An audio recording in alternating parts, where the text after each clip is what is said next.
खुलुमबाय बेयो बड'लेण्ड इंखं टेलिभिजन दिनै 23 एप्रिल 2022 शनिबार खालि सानसेनि बरादखौ नोंथांमोननि खाथियाव लाबोदों आं सदानन्द दैमारिया।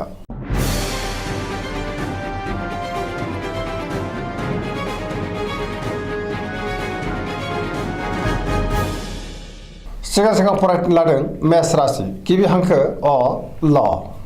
दिनैनि साना जोबोर मोजां मावनो लानाय खामानिखौ थि समावनो आरो गोरलैयैनो मावफुंनोबो हागोन। गोसोखौ दिनै जोबोर गोजोननायबो मोनगोन। देहाया मोजाङै थागोन। हरखाबै बहानिफ्रायबा मोजां खौरां फैनोबो हागौ। रांखावरियाव दिनै जोबोर मोजां गोबां धोन आरजिनो हागोन। आयाबो बांगोन। बेफार फालांगियाव मोजां मुलाम्फा मोननो हागोन। सोरबा लोगोनि हेफाजाब मोनगोन। न'खराव दिनै बिसि फिसायनि गेजेराव अनलायनाय फैगोन। बिदा फंबायजों मोजां सोमोन्दो थागोन। बिमा बिफानि अननाय आरो बोरखौ दिनै मोननो हागोन। बहाबा थांनांगौब्ला दिनै जोबोर मोजां आरो मोजाङैनो हान्थिनोबो हागोन। गुबुननि गोसोखौ गोरलैयैनो बोनो हागोन। गोसोनि बोलोआबो बांगोन। समाजावबो मान मोनगोन। लाइमोनफोरनि गोसोआ दिनै जोबोर रमान्टिक जागोन। फरायसाफ्रा फरायनायाव गोसो दुंखांगोन आरो मोजां फिथाइ मोनगोन। पजिटिभ एनार्जिनि गोहोमबो गोग्लैगोन।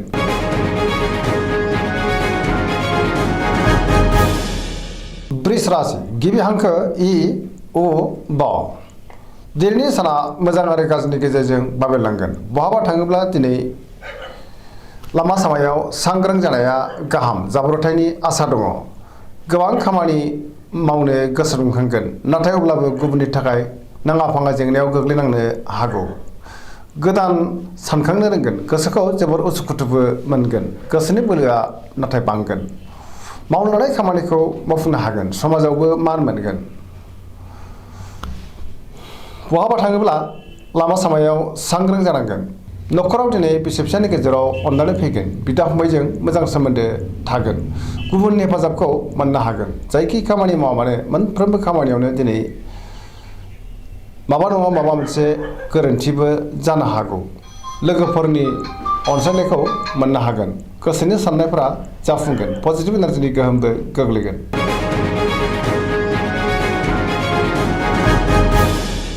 मिथुन राशि गिबि हांखो क स।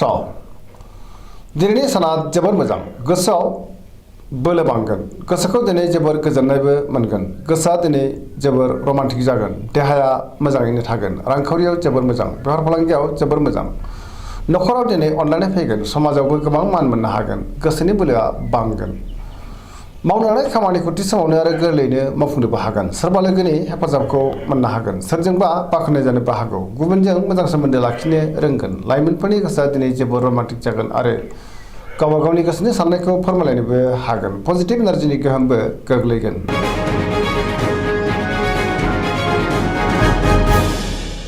कर्कट राशि गिबि हांखो ड ढ ह। दिनैनि साना बारा मोजां नङा। गोसोखौ दिनै जोबोर गिलुं गिलुं मोनगोन। सोरजोंबा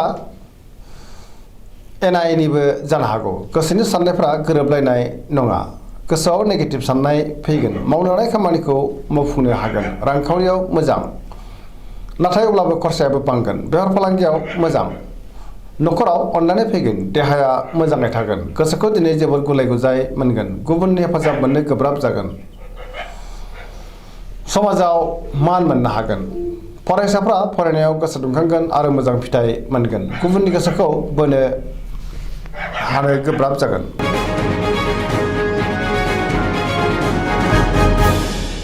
सिंह राशि गिबि हांखो म थ। दिनैनि साना जोबोर मोजां। समाजाव मान मोनगोन। बयजोंबो अनजागोन आरो अनसायजागोन। गोसोआव गोग्गो आरो गोथों साननाय फैगोन। गोबां मोजां खाबुफोरा फैनोबो हागौ। मावनो लानाय खामानिखौ थि समावनो मावफुंनोबो हागोन। सोरबा लोगोनिफ्राय थोजासे हेफाजाब मोनगोन। बहाबा दावबायहैनो खाबुबो मोननो हागौ। रांखावरियाव जोबोर मोजां। मोननो गोनांफोरखौ मोननो हागोन। बेफार फालांगियाव दिनै जोबोर मोजां मुलाम्फा मोनगोन। गोसोनि साननायखौ गुबुननो फोरमायनोबो हागोन। न'खराव बिसि फिसायनि गेजेराव अनलायनाय फैगोन। गुबुननि गोसोखौ गोरलैयैनो बोनो हागोन। देहायाबो मोजाङै थागोन। गुबुननि थाखाय गोबां मोजां खामानि मावनानै होनोबो हागोन। पजिटिभ एनार्जिनि गोहोमबो गोग्लैगोन।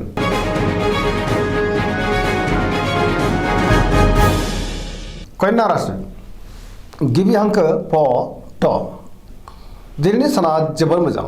माबा मोनसे मोजां खौरां मोननोबो हागौ। गोसोआव पजिटिभ साननाय फैगोन। गोथों आरो गोग्गो साननो रोंगोन। गियाननि आंखाल जानाय नङा। रांखावरियाव दिनै जोबोर मोजां गोबां धोन आरजिनोबो हागोन नाथाय अब्लाबो खरसायाबो बांगोन बेफार फालांगियाव जोबोर मोजां मुलाम्फा मोनगोन देहायाबो मोजाङैनो थागोन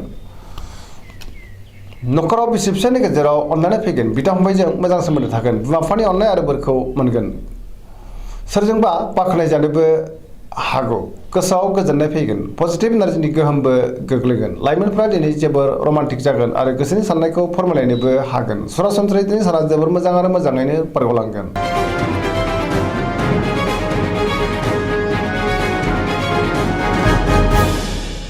तुला राशि गिबि हांखो र ट दिनैनि साना जोबोर मोजां गोसोनि बोलोआ बांगोन गोसोनि साननाया जाफुंगोन मावनो हानाय खामानिखौ थि समावनो आरो गोरलैयैनो मावफुंनोबो हागोन देहायाबो मोजाङै थागोन रांखावरियाव दिनै जोबोर मोजां मोननो गोनां धोनखौ मोननो हागोन नाथाय अब्लाबो खरसायाबो बांगोन बेफार फालांगियाव मोजां मुलाम्फा मोननो हागोन न'खराव दिनै बिसि फिसायनि गेजेराव अनलायनाय फैगोन समाजावबो मान मोनगोन बहाबा थांनांगौब्ला दिनै जोबोर मोजां आरो मोजाङैनो हान्थिनोबो हागोन लोगोफोरनि हेफाजाबखौ मोननो हागोन गोदान थांखि लानो रोंगोन सेंग्रा सिख्लाफोरनि गोसोआ दिनै जोबोर रमान्टिक जागोन आरो गावबा गावनि गोसोनि साननायखौ फोरमायलायनोबो हागोन पजिटिभ एनार्जिनि गोहोमबो गोग्लैगोन सरासनस्रायै दिनै साना जोबोर मोजां आरो मोजाङैनो बारग'लांगोन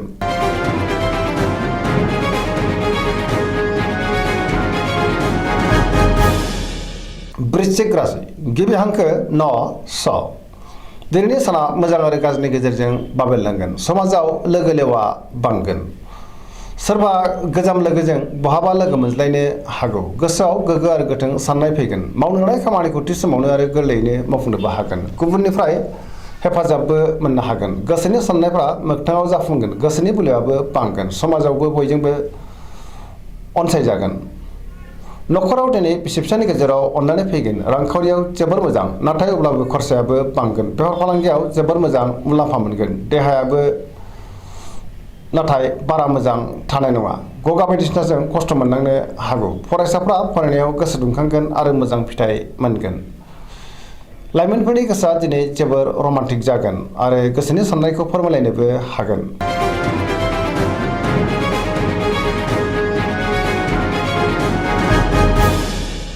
धनु राशि गिबि हांखो ध फ भ दिनैनि साना जोबोर मोजां गोसोआव गोग्गो साननाय फैगोन गोथों आरो गोग्गो साननो रोंगोन गियाननि आंखाल जानाय नङा मावनो हानाय खामानिखौ थि समावनो मावफुंनो हागोन गोसोनि साननाया जाफुंगोन गोसोखौ दिनै जोबोर गोजोननाय मोनगोन बेफार फालांगियाव जोबोर मोजां रांखावरियाव दिनै जोबोर मोजां न'खराव सोरबा आलासि फैनो हागौ देहायाबो मोजाङै थागोन बिमा बिफानि अननाय आरो बोरखौ मोनगोन बिसि फिसायनि गेजेराव मोजां सोमोन्दो थागोन लाइमोनफोरनि गोसोआ दिनै जोबोर रमान्टिक जागोन आरो गोसोनि साननायखौ फोरमायलायनोबो हागोन पजिटिभ एनार्जिनि गोहोमबो गोग्लैगोन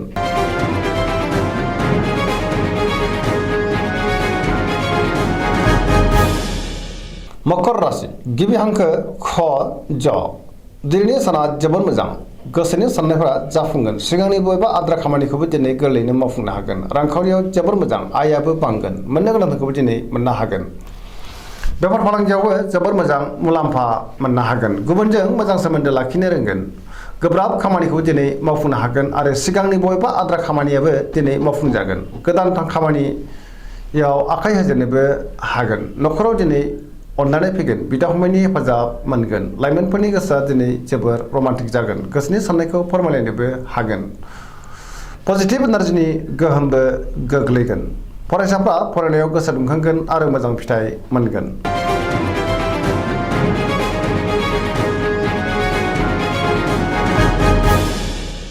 कुम्भ राशि गिबि हांखो ग स दिनैनि साना मोजां आरो गाज्रिनि गेजेरजों बाबेरलांगोन गोसोखौ दिनै जोबोर उसुखुथु मोनगोन गुबुनखौ मान होनो रोंनाय नङा मावनो हानाय खामानिखौ थि समावनो मावफुंनो हागोन नाथाय अब्लाबो माबा नङा माबा मोनसे गोरोन्थि जानोबो हागौ बहानिफ्रायबा मोजां खौरां फैनोबो हागौ गोबां मुंदांखा सुबुंजों लोगो मोनज्लायगोन रांखावरियाव जोबोर मोजां गोबां धोन आरजिनो हागोन बेफार फालांगियावबो जोबोर मोजां होनजायो देहाया मोजाङै थागोन न'खराव अनलायनाय फैगोन गुबुननि हेफाजाबखौबो मोननो हागोन बिमा बिफानि अननाय आरो बोरखौ मोनगोन बहाबा थांनो खाबु मोनगोन नाथाय अब्लाबो लामा सामायाव सांग्रां जानांगोन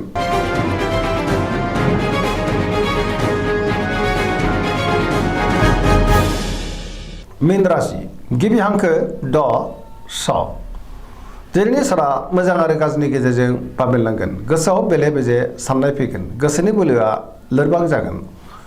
मानिबा उन दाहा फैनोबो हागौ। गावनि गोसोनि साननायखौ गुबुननो फोरमायनो हागोन। देहाया मोजाङै थागोन। अब्लाबो नाथाय जानाय लोंनायाव सांग्रां जानांगोन। रांखावरियाव मोजां।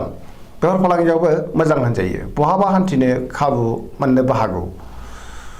गोसोनि साननायखौ गुबुननो फोरमायनो हागोन। गोसोनि बोलोआबो बांगोन। सोरजोंबा बाख्नाय जानोबो हागौ। लाइमोनफोरनि गोसोआ दिनै जोबोर रमान्टिक जागोन आरो गोसोनि साननायखौ फोरमायलायनोबो हागोन। फरायसाफ्रा फरायनायाव गोसो दुंखांगोन आरो मोजां फिथाइ मोनगोन। गोसोनि साननाय आरो लुबैनायफ्रा दिनै मोगथाङाव जाफुंगोन। दिनैनि राशि फरायनाया एसेनोसै। जोबनायाव बेखौनो खावलायो जाहाथे नोंथांमोना सानफ्रोमबो जोंनि बे बड'लेण्ड इंखं टेलिभिजनखौ नायबाय थायो आरो साबस्क्राइब खालामो, लोगोसे लाइक आरो शेयार खालामो। एसेनोसै, गोजोन्थों।